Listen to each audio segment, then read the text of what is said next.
আর হইতে দিব না। আমাদের ছেলেদের উপরে আক্রমণ এগুলো আমরা চলতে দেব না।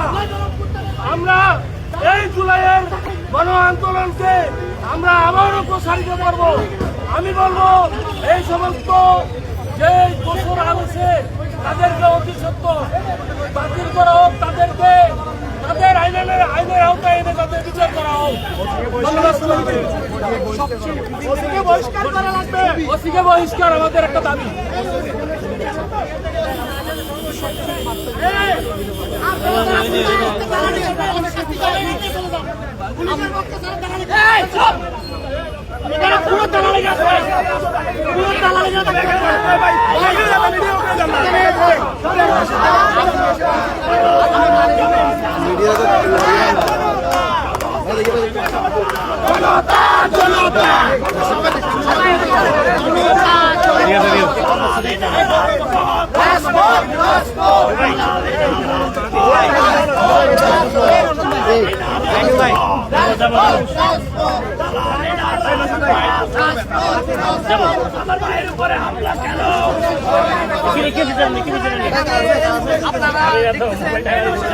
এখানে আমরা আছি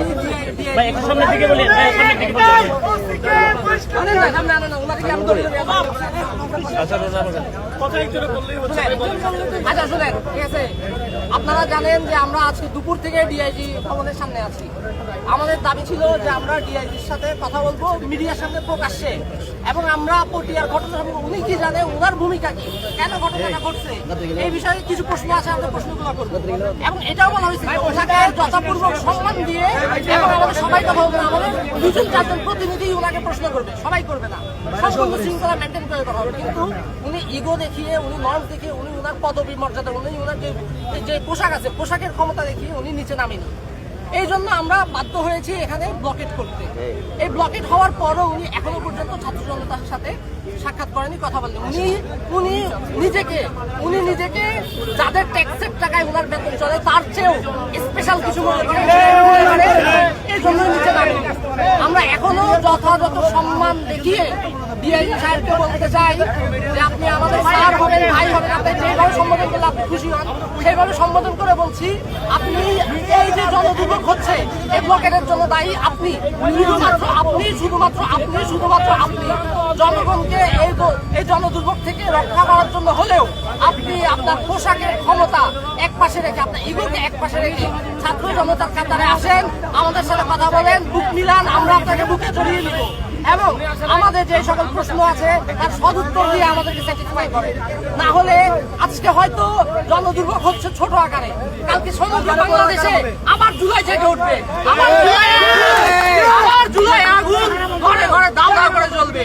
গত বছরের জুলাইতে আমরা ফ্যাসিবাদকে পতন করেছি, আপনার পুলিশ প্রশাসন মনে করছে এই বছরের জুলাইয়ে 1 জুলাই আমাদের বৈষম্যবিরোধী ছাত্র আন্দোলন সহ অন্যান্য ছাত্র জনতাকে পিটিয়ে আবার সেই ফ্যাসিবাদকে ফিরিয়ে আনবে।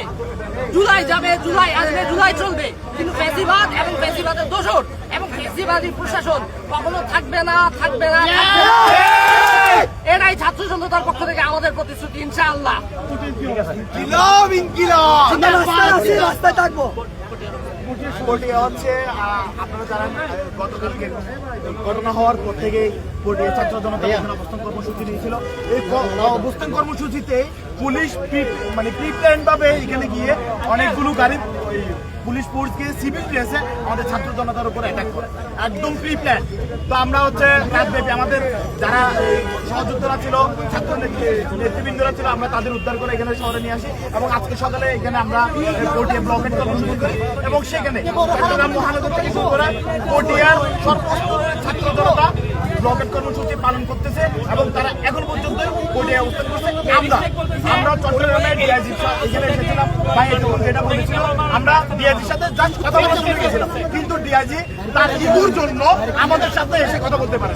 আমরা এখানে অবস্থান নিয়েছি তার জন্যই, ডিআইজি মহোদয়ের জন্য। ডিআইজি মহোদয় যদি আমাদের সাথে ডিরেক্টলি এসে কথা বলতো তাহলে আজকে জনদুর্ভোগের এটা হয়ে যেত। অনেকে বলবেন এখানে জনদুর্ভোগের বিষয়, আপনারা দেখেন জুলাই অভ্যুত্থানেও জনদুর্ভোগের এরকম যদি ছোটখাটো বিষয় না হতো তাহলে জুলাই অভ্যুত্থান আমরা যদি এই ব্যাপারগুলো না করি তাহলে মিডিয়া হাইলাইট হয় না, এবং রাষ্ট্রের ঊর্ধ্বতন মহলের কাছে পৌঁছায় না। এবং আমরা যদি এভাবে যদি রাষ্ট্রের ঊর্ধ্বতন মহলের কাছে পৌঁছাতে পারি তাহলে আমরা এইভাবে কর্মসূচি চালাই যাবো। আজকে আমার দাবি দেওয়া আমাদের দাবি দেওয়া